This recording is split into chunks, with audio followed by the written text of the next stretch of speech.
Where did renal denervation stand at the time of ESC 2014, 7 years after its first clinical promise and 4 months after the negative results of Simplicity 3?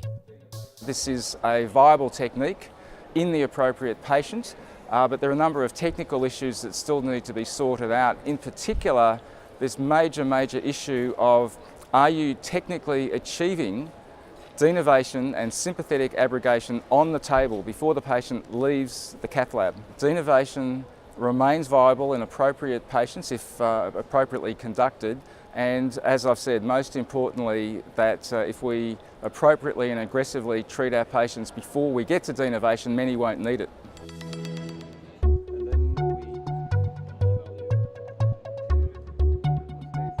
Advance On is a 6 years post-trial follow-up of Advance, a study in which 11,140 patients with type 2 diabetes and high blood pressure were treated either with a fixed combination of perindopril plus indapamide or placebo for 4.4 years.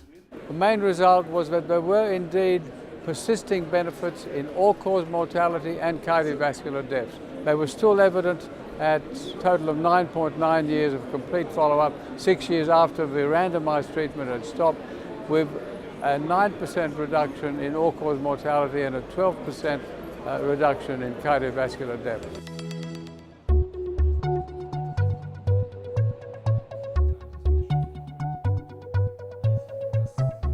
First, we have to consider the aorta as a full organ. And the division between the abdominal and thoracic is somehow artificial, and there are many patients who can have lesions on both sides. So take the aorta as a full organ.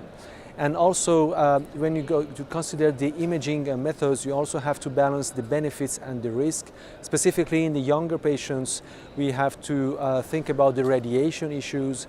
And finally, regarding the treatment, endovascular therapy has really well developed, and they pushed the surgery a bit in the specific boundaries.